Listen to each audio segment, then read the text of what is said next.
विश्व पटल पर एक नए भारत की नींव रखने वाले देश के प्रधानमंत्री नरेंद्र मोदी ने आजादी के 77वें महोत्सव पर भारत को परिवारवाद, भ्रष्टाचार और तुष्टीकरण की राजनीति से मुक्त कराने की सौगंध ली। लेकिन क्या वो अपनी इस प्रतिज्ञा को पूरा कर पाने में सफल हो पाएंगे? क्योंकि परिवारवाद, भ्रष्टाचार और तुष्टीकरण की राजनीति दशकों से भारत की जड़ों को खोखला करती आई है।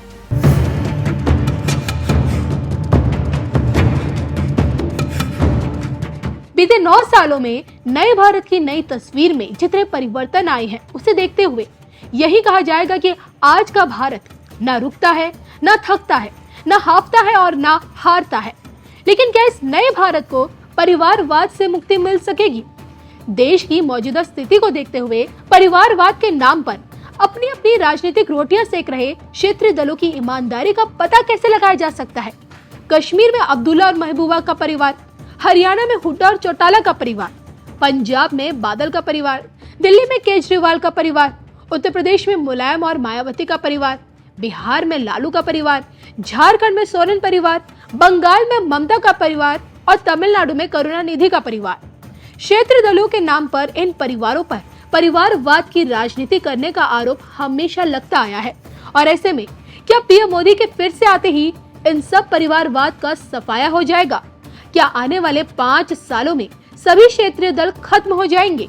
इसको लेकर पेशे से वकील और बीजेपी नेता अश्विनी उपाध्याय की भविष्यवाणी क्या कहती है, देखिए सिर्फ और सिर्फ धर्म ज्ञान पर।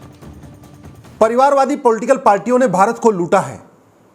जाति का जहर घोला है, भाषा का जहर घोला है, क्षेत्र का जहर घोला है, अगड़े पिछड़े का जहर घोला है, दलित बनाम सवर्ण किया है, सारे आपस में एक दूसरे को लड़ाया है और लड़ा के क्या किया? सत्ता प्राप्त किया। और सत्ता प्राप्त करके क्या किया?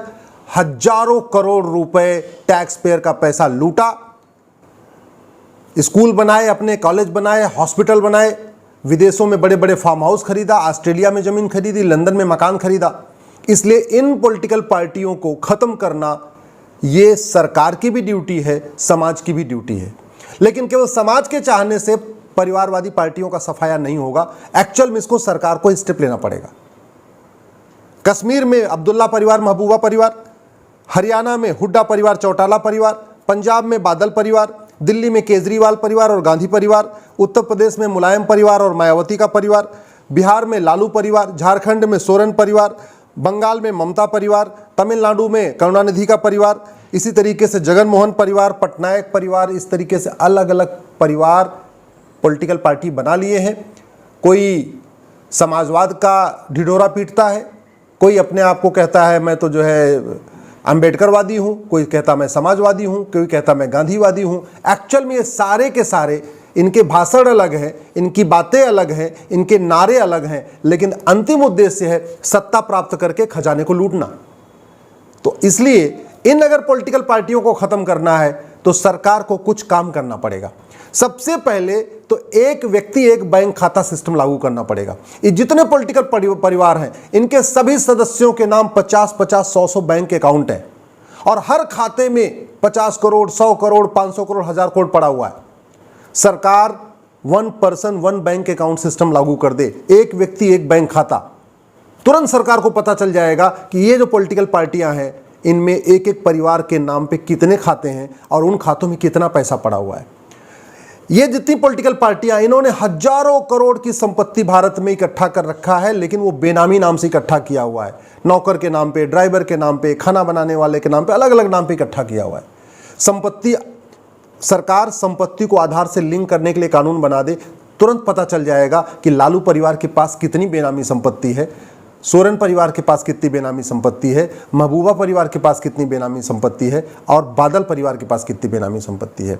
इसी तरीके से भारत में झूठ बोलने के लिए कोई कानून नहीं है और झूठ बोलना कोई अपराध नहीं है। तो सबसे पहले झूठ पकड़ने के लिए नार्को पॉलीग्राफ ब्रेन मैपिंग कानून बनाना पड़ेगा और झूठ को गंभीर अपराध घोषित करना पड़ेगा। दुनिया के कई देशों में झूठ बोलने पे 10 से 20 साल की सजा होती है।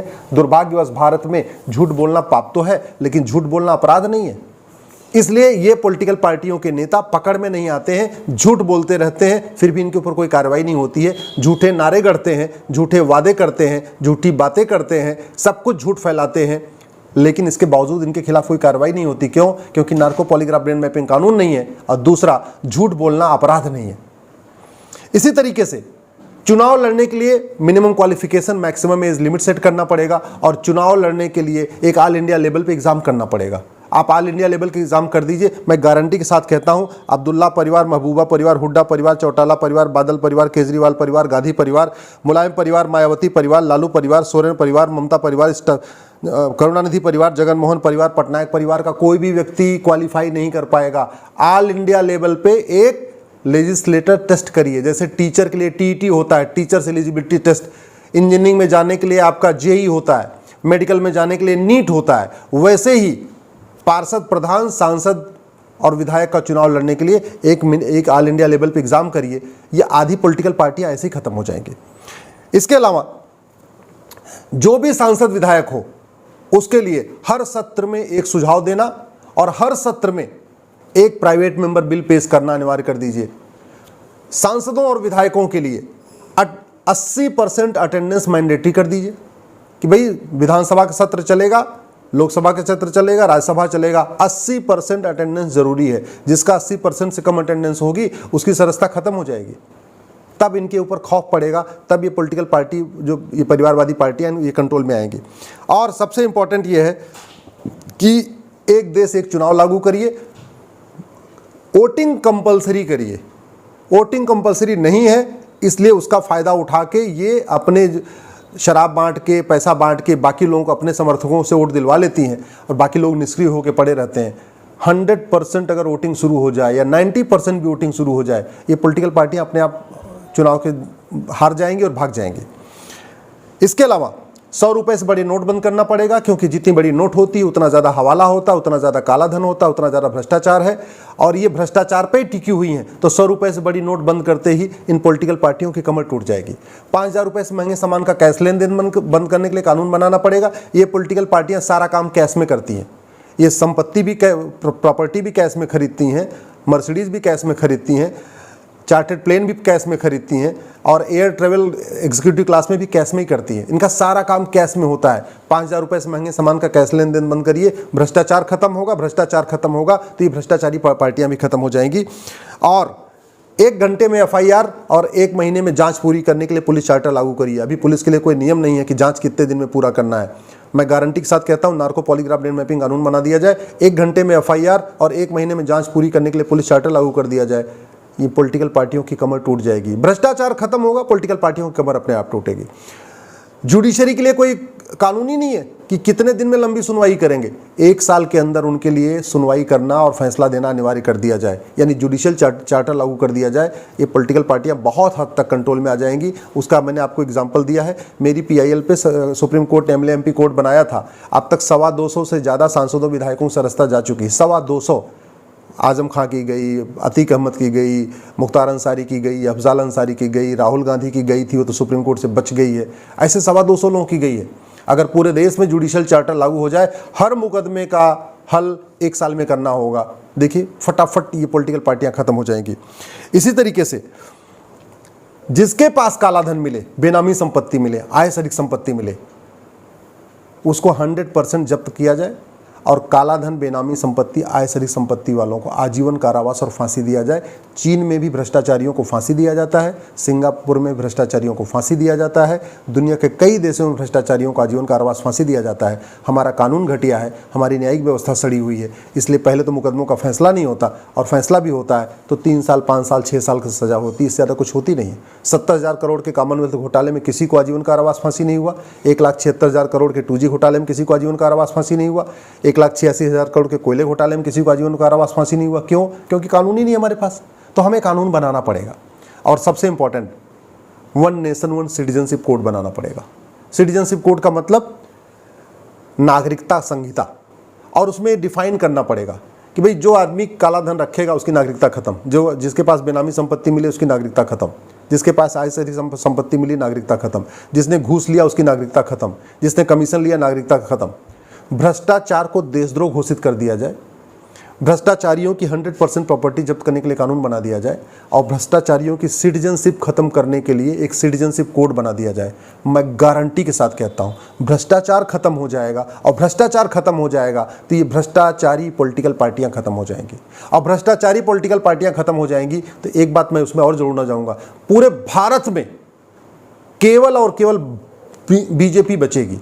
सीपीआई भी बचेगी, क्योंकि सीपीआई भी कैडर बेस्ड पार्टी है, उसमें भी लोग ईमानदार हैं, वहाँ पे भी लोग अपना चंदे से काम करते हैं, खुद इकट्ठा करते हैं पैसा, उससे पार्टी चलाते हैं। लेकिन कोई और पॉलिटिकल पार्टी नहीं बचेगी। क्यों? क्योंकि भ्रष्टाचार खत्म तो अब्दुल्ला परिवार खत्म, अब्दुल्ला परिवार खत्म तो नेशनल कॉन्फ्रेंस खत्म, भ्रष्टाचार खत्म तो महबूबा परिवार खत्म, महबूबा परिवार खत्म तो पीडीपी खत्म, भ्रष्टाचार खत्म तो हुड्डा परिवार खत्म, हुड्डा परिवार खत्म तो हरियाणा में कांग्रेस खत्म, भ्रष्टाचार खत्म तो चौटाला परिवार खत्म, चौटाला परिवार खत्म तो हरियाणा में चौटाला की पार्टी खत्म, भ्रष्टाचार खत्म तो बादल परिवार खत्म, बादल परिवार खत्म तो पंजाब में जो अकाली दल है खत्म हो जाएगा, भ्रष्टाचार खत्म तो केजरीवाल परिवार खत्म, केजरीवाल परिवार खत्म तो आम आदमी पार्टी खत्म हो जाएगी, भ्रष्टाचार खत्म तो गांधी परिवार खत्म, गांधी परिवार खत्म तो कांग्रेस खत्म हो जाएगी, भ्रष्टाचार खत्म तो मुलायम परिवार खत्म, मुलायम परिवार खत्म तो सपा खत्म, भ्रष्टाचार खत्म तो मायावती खत्म, मायावती परिवार खत्म तो बसपा खत्म, भ्रष्टाचार खत्म तो लालू परिवार खत्म, लालू परिवार खत्म तो आरजेडी खत्म, भ्रष्टाचार खत्म तो सोरेन परिवार खत्म, सोरेन परिवार खत्म तो झारखंड मुक्ति मोर्चा खत्म, भ्रष्टाचार खत्म तो ममता परिवार खत्म, ममता परिवार खत्म तो टीएमसी खत्म, भ्रष्टाचार खत्म तो करुणानिधि का परिवार खत्म, और करुणानिधि परिवार का जेल में गया तो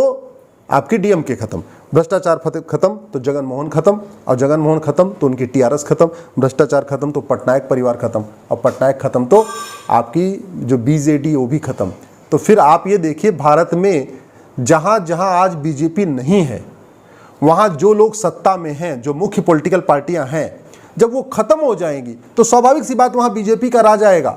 कश्मीर से कन्याकुमारी तक, कच्छ से कामरूप तक भारत में केवल बीजेपी होगी, केवल भ्रष्टाचार को खत्म किया जाए।